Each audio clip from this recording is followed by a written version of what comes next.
हमारा टॉपिक चल रहा है किसान आंदोलन, जिसके अंतर्गत लास्ट लेक्चर में हमने वो किया था नायक दासों का विद्रोह। लास्ट कर चुके थे हम, और आज हम करेंगे नेक्स्ट कोलियों, कुंबियों और रामोसियों के उपद्रव। 1873 ईस्वी में पूना के उत्तर पश्चिम में आबाद कोलिक जाति के प्रभावशाली नेता होन्या ने अपनी जाति के कुछ साहसिक युवकों को प्रशिक्षित करके अपना दल संगठित किया। इसके बाद इस दल ने कर्ज देने वाले महाजनों, आदतन पहाड़ी आदिवासियों को अपने बही खातों के झूठे आंकड़ों के आधार पर बड़ी चालाकी के साथ उनका शोषण ही नहीं करते थे, अपितु उन पर अत्याचार करने से भी नहीं चूकते थे। उनसे मुक्त पाने के लिए कई आदिवासी जरायम पेशा अपनाने को बाध्य हो जाते थे, पर लगातार हमले करना शुरू कर दिया। होन्या के दल ने अनेक महाजनों की धन संपत्ति को लूटा, जिन्होंने प्रतिरोध किया उनके नाक काट दिए। आखिरकार 1876 में पुलिस कप्तान मेजर डैनियल ने होन्या को गिरफ्तार कर लिया। साथियों सहित सख्त कारावास की सजा भुगतनी पड़ी। 1875 में कोलियों ने जिस प्रकार की अव्यवस्था उत्पन्न हुई थी, उसका प्रभाव मैदानी इलाकों, आबादी, शांतिप्रिय कुंबियों पर भी पड़ा। वे भी नक्शे कदम पर उनके चल पड़े। मई और जुलाई के मध्य विशेषकर सिमूर और भीमथड़ी के क्षेत्रों में कुंबी कामवासियों ने भी कर्ज देने का व्यवसाय करने वाले साहूकारों के मकानों पर धावा मारना शुरू कर दिया। धावों के दौरान भी लूटमार, आगजनी तथा हिंसक घटनाएं घटित हुई। अब जब स्थानीय पुलिस उनके उपद्रवों को रोकने में असमर्थ रही, तो पुलिस की सहायता के लिए सेना को बुलाया गया। तब जाके पुनः शांति स्थापित हुई। 1879 वसुदेव बलवंत फड़के की डकैतियों तथा आक्रामक गतिविधियों से जिस क्षेत्र में अवस्था उत्पन्न हो गई थी, उसी क्षेत्र में कोली और रामोसियों की गतिविधियों से पुनः अशांति व्याप्त हो गई। इस बार डकैतों के दो दल सक्रिय हो उठे थे। एक दल कोली सरदार कृष्णा साबला और उसके पुत्र के नेतृत्व में काम कर रहा था, और दूसरा दल सतारा रामोसियों का था, जिसका नेतृत्व हरि और तात्या माकाजी नामक दो भाई और उनका एक सहयोगी रामकृष्ण कर रहा था। इस दल ने पूना के आसपास के क्षेत्रों में लगभग 60 डकैतियां की। इस दल के अधिकांश शिकार भी सूदखोर महाजन और साहूकार थे। 1879 के अंत में काफ़ी भागदौड़ के बाद इस दल की गतिविधियों पर अंकुश लगाया जा सका। रंपा विद्रोह नेक्स्ट। मद्रास प्रेसिडेंसी के गोदावरी जिले के रंपा नामक पहाड़ी अंचल के आदिवासियों के विद्रोह को रंपा विद्रोह के नाम से पुकारा जाता है। 1879-80 में सरकार ने कुछ नए जंगल कानून लागू किए, जिसके परिणाम स्वरूप इस क्षेत्र में आबाद आदिवासियों में जबरदस्त असंतोष व्याप्त हुआ। अयोध्या सिंह के अनुसार इस आंदोलन सरकार द्वारा लगाए गए नए टैक्सों, अपनी जमीनों के छीने जाने और पुलिस के अत्याचारों के खिलाफ था। भद्राचलम में के तहसीलदार और वन विभाग के रेंजरों के गैर कानूनी तथा दमनात्मक व्यवहार से संपूर्ण रंपा पहाड़ी अंचल में असंतोष एवं विद्रोह की अग्नि फैली। पहाड़ी आदिवासियों और ग्रामीणों ने अलग अलग दल गठित कर लिए, और जिनकी संख्या कभी कभी तो हजारों में पहुंच जाती थी। इन लोगों ने समीपवर्ती गांवों को लूटना शुरू किया, इक्के दुक्के पुलिस वालों को मार दिया। गोदावरी नदी में चलने वाली एक स्टीमर को भी अपने कब्जे कर लिया। उनके विद्रोह को कुचलने के लिए मद्रास से सेना भेजी गई। विद्रोही छापामार युद्ध का सहारा लिया विद्रोहियों ने, परंतु धीरे धीरे उनके अधिकांश नेता पकड़े गए। उधर सरकार ने भी आदिवासियों को न्याय करने का आश्वासन दिया। तब ही जाकर इस क्षेत्र में शांति व्यवस्था कायम हो पाई। गौड़ विद्रोह। रंपा जनजाति की भांति आंध्र प्रदेश के जंगलों में आबाद गौड़ जनजाति ने भी ब्रिटिश सरकार के विरुद्ध विद्रोह किए, परंतु सरकार ने त्वरित कार्यवाही करते हुए ऐसे विद्रोह को दबा दिया। गौड़ विद्रोह का मुख्य कारण वनों में उनके परंपरागत अधिकारों को समाप्त करना था। इसी कारण को लेकर 1891 में मध्य प्रदेश के गौड़ों ने भी विद्रोह का बगुल बजाया, परंतु उन्हें भी सफलता नहीं मिल पाई। मुंडा विद्रोह नेक्स्ट। छोटा नागपुर क्षेत्र में चौपासा के आसपास आबाद मुंडा जनजाति ने 1789 से 1832 के मध्य कई बार विद्रोह किया था, परंतु हर बार असफलता ही हाथ लगी। 1899-1900 में बिरसा मुंडा के नेतृत्व में मुंडाओं का सबसे भयंकर विद्रोह फूट पड़ा। अयोध्या सिंह के अनुसार इस विद्रोह का आर्थिक उद्देश्य मुंडों की जमीन हथियाने वाले जमींदारों को मार भगाना, राजनीतिक उद्देश्य अंग्रेजों का राज खत्म का मुंडा अंचल में मुंडा राज स्थापित करना, और धार्मिक उद्देश्य ईसाई धर्म का विरोध करना और ईसाई बने असंतुष्ट मुंडाओं का नया धर्म स्थापित करना था।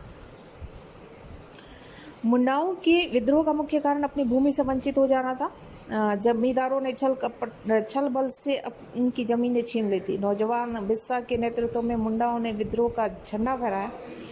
मुंडाओं को लामबंद करने की दृष्टि से बिस्सा ने अपने आप को भगवान घोषित किया और प्रचार किया कि महारानी विक्टोरिया का राज समाप्त हो गया है और मुंडा राज्य स्थापित हो गया है। अतः कोई भी मुंडा अंग्रेज सरकार को राजस्व न दे, नहीं उसके किसी आदेश की पालना करेगा। 1895 में सरकार के विरुद्ध विद्रोह फैलाने के आरोप में बिरसा को गिरफ्तार कर लिया गया और 2 साल की सख्त सजा दी गई। नवंबर 1897 में जेल से रिहा होने के बाद बिरसा ने फिर से विद्रोह का झंडा फहरा दिया। 1899 में क्रिसमस के दिन से बिरसा ने अपना विद्रोह शुरू किया और ईसाई बने मुंडाओं में से उन मुंडाओं को खत्म करने का निश्चय किया जो ब्रिटिश सरकार के प्रति निष्ठावान बने हुए थे। बिरसा का विद्रोह सारे मुंडा अंचल में फैल गया। मुंडाओं ने सरकारी थानों पर आक्रमण करने शुरू कर दिए।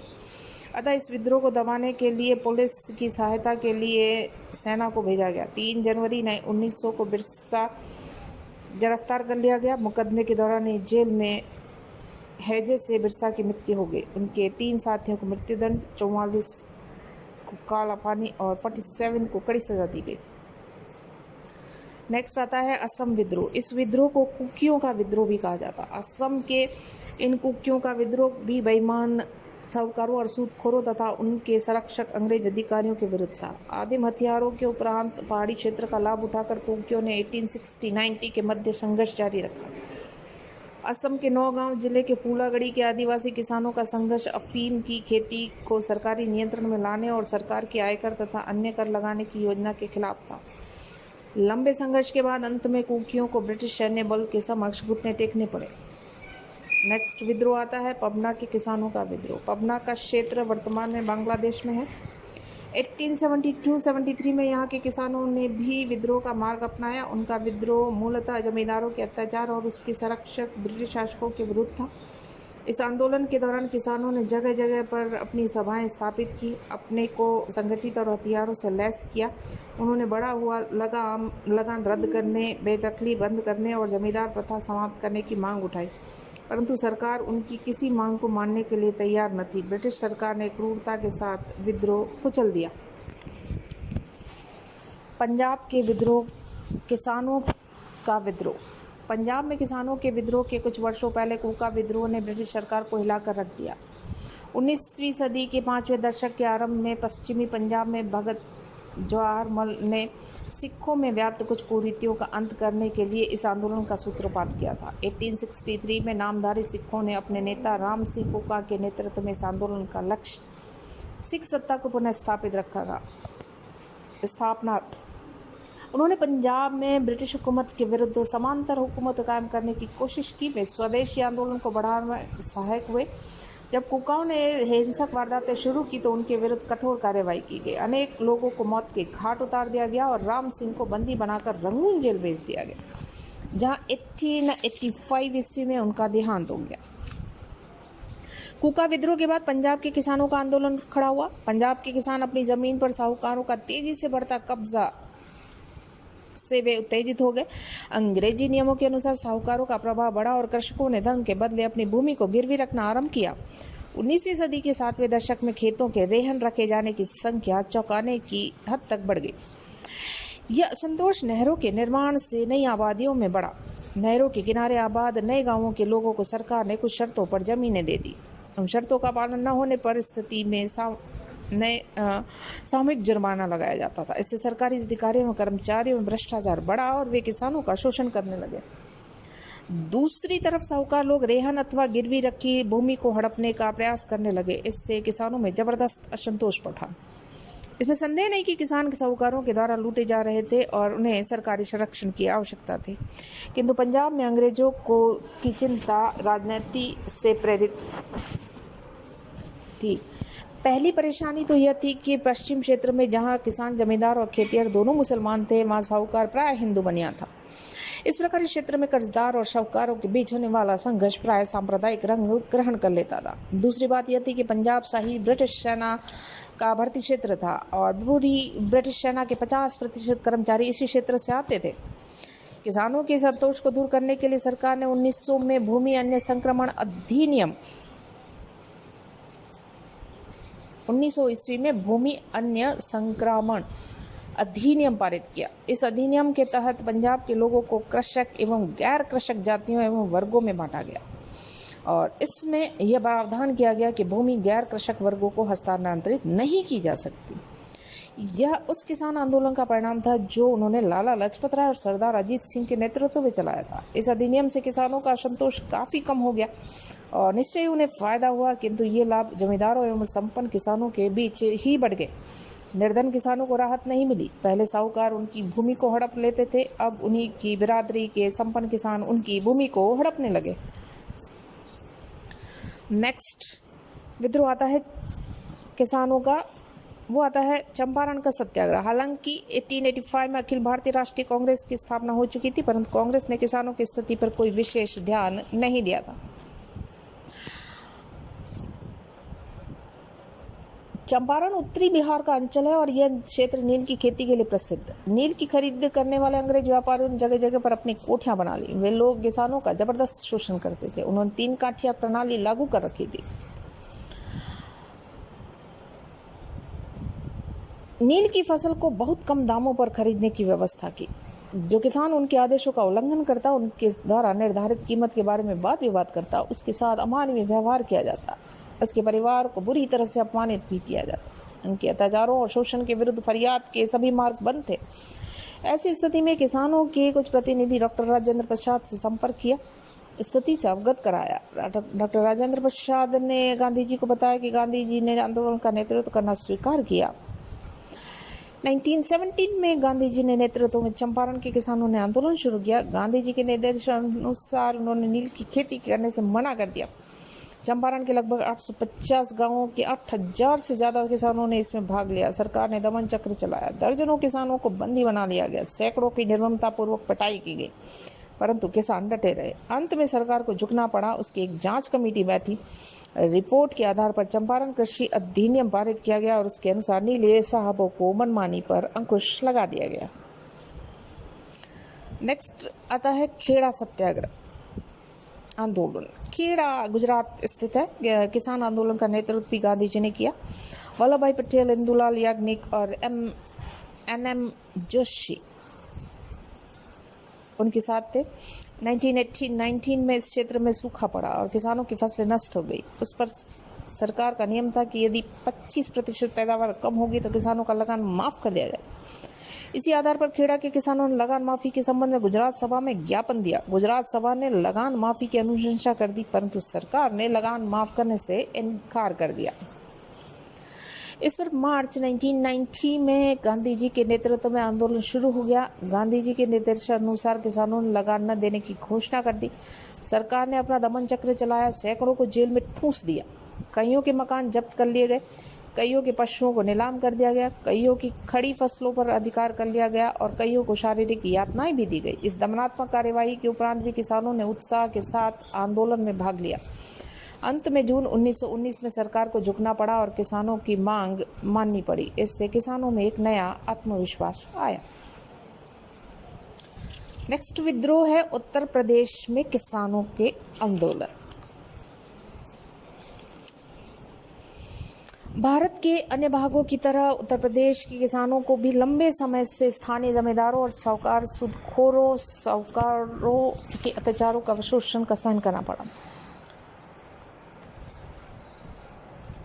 1920 यहाँ अधिकांश किसान खेतीहर मजदूर थे जो जमींदार, साहूकारों तथा संपन्न किसानों के खेतों पर मजदूरी किया करते थे। कठोर श्रम के बदले में बहुत कम मजदूरी उनको मिलती थी। उनकी आर्थिक स्थिति काफ़ी दयनीय। 1921 में असहयोग आंदोलन शुरू करने का निश्चय किया गया। तब पंडित जवाहरलाल नेहरू तथा कुछ अन्य कांग्रेसी नेताओं ने भी किसानों के इस आंदोलन को अपना समर्थन प्रदान किया। फिर क्या था, फैजाबाद और रायबरेली जिलों के हजारों किसान आंदोलन में कूद पड़े। उन्होंने जमींदारों की निजी फसलों को नष्ट कर दिया और इस पर पुलिस को किसानों की भीड़ पर गोलियां चलानी पड़ी। प्रत्युत्तर में किसानों ने साहूकारों और तालुकेदारों के घरों को, कार्यालयों को लूटना और फूंकना शुरू कर दिया। सुल्तानपुर के किसानों भी आंदोलन में सम्मिलित हो गए। ऐसी स्थिति में सरकार ने पुलिस की सहायता के लिए सेना को लगा दिया। हजारों किसानों को बंदी बना लिया गया, जेल में डाल दिया। 5 फरवरी 1922 को चोरा चोरी गोरखपुर की घटना घटित हुई। पुलिस की फायरिंग से उत्तेजित होकर आंदोलनकारियों ने 21 सिपाहियों को थानेदार को थाने में बंद करके आग लगा दी। हिंसा की इस घटना से क्षुब्ध होकर गांधी जी ने असहयोग आंदोलन स्थगित कर दिया। इससे किसानों को भारी धक्का लगा। उन्हें विश्वास हो गया कि कांग्रेस उनकी समस्याओं को हल नहीं कर पाएगी। बात सही थी। किसान लोग अपनी दुर्दशा के लिए जमींदार साहूकारों को उत्तरदायी मानती थी, परंतु अपनी वर्ग समर्थन नीतियों के कारण कांग्रेस जमींदारों और साहूकारों से लड़ने के लिए तैयार नहीं थी। गांधी जी ने किसानों को सलाह भी दी थी कि यदि जमींदार उन पर जो जुल्म करते हैं तो वे थोड़ा सहन करें। हम जमींदारों से नहीं लड़ना चाहते, जमींदार भी गुलाम हैं, उन्हें तंग करना नहीं चाहते हम। इसलिए किसानों ने अपना पृथक संगठन बनाया जो कि राका कहलाया। इसी संगठन ने आगे चलकर किसान आंदोलन का नेतृत्व किया। नेक्स्ट आता है 13वां बारदोली सत्याग्रह आंदोलन। जिस समय समूचे देश में साइमन कमीशन विरुद्ध प्रदर्शन हो रहे थे, गुजरात में बारदोली के किसानों ने अपना मोर्चा लगाया। उनका आंदोलन लगान वृद्धि के विरोध में था। बम्बई प्रांत की सरकार ने 30 जून 1927 को बारदोली तालुके का लगान 20/25 20 से 25% बढ़ा दिया। यद्यपि बम्बई की विधायिका परिषद ने बढ़े हुए लगान की वसूली को रोकने का प्रस्ताव पारित कर दिया, परंतु प्रांतीय सरकार अपने निर्णय का अटल रही और इससे किसानों में भारी असंतोष फैल गया। किसानों ने एक विराट सभा का आयोजन किया। राजस्व अधिकारियों के पास शिष्टमंडल भेजा, लगान वृद्धि अनुचित बताया, कम से कम करने का अनुरोध किया, परंतु कोई नतीजा न निकला।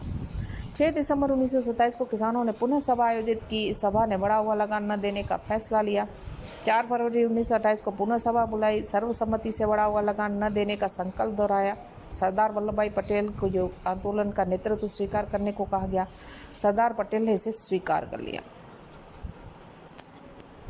आंदोलन के दौरान जिस तरह की दमनात्मक कार्यवाहियां हुई, बारदोली का दमन चक्र सारे देश को ज्ञात हो गया। सभी तरफ से सरकार लगान का बोझ कम करने का मांग होने लगी। अन्य प्रांतों की किसान सभाओं ने भी बारदोली के समर्थन में आंदोलन चलाने की धमकी दे डाली। 12 जून 1928 को गांधी जी की अपील पर समूचे देश में बारदोली दिवस मनाया गया। अंत में सरकार को झुकना पड़ा और पुरानी लगान दर फिर से लागू करनी पड़ी। आंदोलन की सफलता में सरदार पटेल की भूमिका प्रमुख रही थी। नेक्स्ट है तेभागा आंदोलन।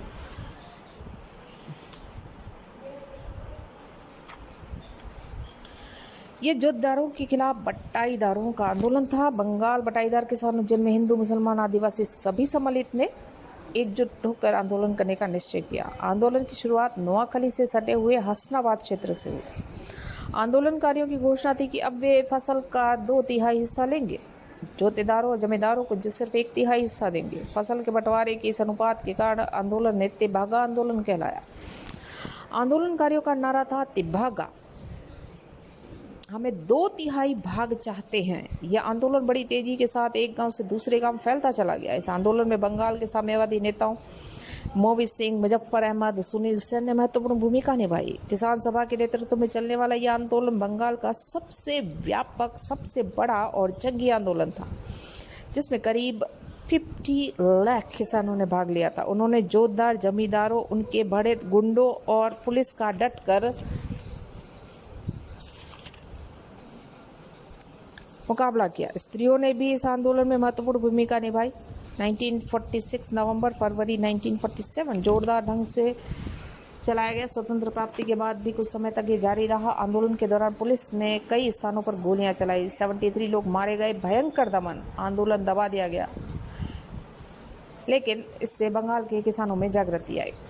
तेलंगाना किसान आंदोलन। नेक्स्ट, तेलंगाना उस समय हैदराबाद निज़ाम के राज्य का हिस्सा था। क्षेत्र के पटेल एवं पटवारियों की सहायता के देशमुखों में विभिन्न आरोपों के आधार पर किसानों की भूमि पर कब्जा कर लिया था।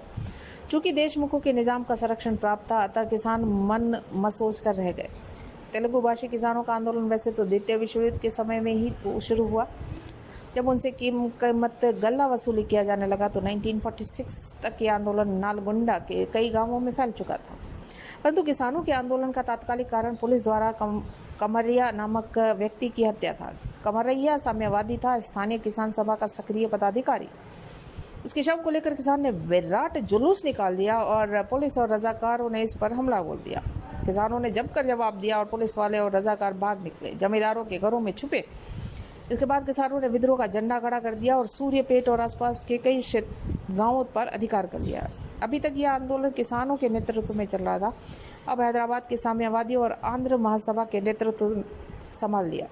निजाम ने किसानों का दमन करने के लिए पुलिस और रजाकारों को भेजा तो किसानों ने मुकाबला करने के लिए अपने लड़ाकू दस्ते गठित कर लिए। अपने अधिकृत गांवों की शासन व्यवस्था के लिए ग्राम पंचायतें गठित की गई। अब किसानों ने जमींदारों पर हमला बोल दिया और उनकी जमीनों को भूमिहीन किसानों तथा खेतिहर मजदूरों में बांट दिया गया। 1947 में यह सशस्त्र संघर्ष और भी व्यापक और खतरनाक बन गया और स्वतंत्रता प्राप्ति के बाद कांग्रेस सरकार ने किसानों का पक्ष न लेकर निजाम तथा जमींदारों का पक्ष लिया। इसलिए तेलंगाना का किसान आंदोलन साम्यवादियों के नेतृत्व में 1951 ईस्वी तक चलता रहा। नेक्स्ट आंदोलन है बरली। बम्बई के समीप बरली के किसान मूलतः आदिवासी थे और स्थानीय जमींदारों, साहूकारों और वन विभाग के ठेकेदारों ने इन लोगों का जीना दुभर कर दिया था। लगभग सभी बरली किसान साहूकारों के ऋण से दबकर बंधुआ मजदूर बन चुके थे, परंतु जब 1946 में किसान सभा ने खेतिहर मजदूरों की हड़ताल करवाई, सभी बरली किसान उसमें सम्मिलित हो गए। साहूकारों को बेगार देने से मना कर दिया। इतना ही नहीं, उन्होंने मांग की कि उतनी मजदूरी बढ़ाई जाए, अन्यथा वे खेतों पर भी काम नहीं करेंगे। उनके पुराने ऋणों को रद्द किया जाए, बंधुआ स्थिति से मुक्त किया जाए। पुलिस और गुंडों के अत्याचारों के उपरांत भी बरली किसान डटे रहे। अंत में साहूकारों को झुकना पड़ा, उन्हें बेगार बंद करनी पड़ी, परंतु मजदूरी और बंधुआ स्थिति की समस्या काफ़ी विलंब से ही हल हो पाई। अंतिम विद्रोह राजस्थान में किसान आंदोलन। राजस्थान में किसानों की दो श्रेणियां थी, खालसा क्षेत्र के किसानों और जागीरी क्षेत्र के किसान। भूमि बंदोबस्त के बाद खालसा क्षेत्र के किसानों को पहले से ही अधिक भूमि कर चुकाना पड़ रहा था, जिससे उनमें असंतोष बढ़ रहा था, परंतु जागीर क्षेत्र के किसानों की हालत और भी अधिक दयनीय थी। उन्हें बाहरी लगान के अलावा अनेक प्रकार की लाग बाग देनी पड़ती थी और जागीरदार के यहाँ बेकार निःशुल्क सेवा भी करनी पड़ती थी। इसके बाद भी जागीरदारों के अमानवीय व्यवहार और दिन प्रतिदिन के अत्याचारों ने किसानों के असंतोष को और अधिक भड़का दिया। इन्हीं सब कारणों को लेकर राजस्थान की अनेक रियासतों में समय समय पर किसान आंदोलन उठते रहे, जिनमें बिजोलियों का किसान आंदोलन, बेगू का आंदोलन, भूमट का भील आंदोलन, मारवाड़ का किसान आंदोलन, मेव आंदोलन, सीकर का किसान आंदोलन आदि प्रमुख हैं। इनमें भी बिजोलिया आंदोलन सर्वाधिक महत्वपूर्ण है। 1894 में बिजोलियों के नए जागीरदार किशन सिंह ने किसानों पर उपज का आधा भाग तथा अनेक प्रकार की लागतें वसूल करने का आदेश दिया। किसानों ने अतिरिक्त लागतों का विरोध करना निश्चय किया। किसान नेता ने मेवाड़ महाराणा को इस बाबत ज्ञापन दिया, परंतु कोई खास परिणाम नहीं निकला। 1900 ईस्वी में किशन सिंह की मृत्यु के बाद उसके उत्तराधिकारी नए जागीरदार पृथ्वी सिंह ने कुछ नई लागतें थोप दी। 1913 में किसान ने खेती न करने का निश्चय किया। 1915 में किसानों को क्रांतिकारी विजय सिंह पथिक का नेतृत्व मिल गया, जिससे आंदोलन में तेजी आ गई। आंदोलन मेवाड़ राज्य के अन्य जिलों में भी फैल गया और ब्रिटिश सरकार के इशारों पर मेवाड़ सरकार ने जोरदार दमन चक्र चला दिया। राज्य के कांग्रेसी नेताओं ने भी किसानों की मांग का समर्थन किया और 1941 में इस आंदोलन का अंत हुआ। इतने लंबे समय तक भारत के अन्य किसी क्षेत्र में किसानों ने कोई आंदोलन नहीं चलाया था।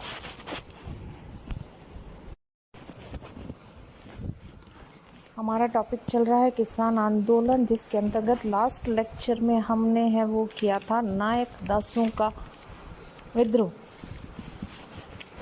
लास्ट कर चुके थे हम, और आज हम करेंगे नेक्स्ट कोलियों, कुंबियों और रामोसियों के उपद्रव। 1873 ईस्वी में पूना के उत्तर पश्चिम में आबाद कोलिक जाति के प्रभावशाली नेता होन्या ने अपनी जाति के कुछ साहसिक युवकों को प्रशिक्षित करके अपना दल संगठित किया।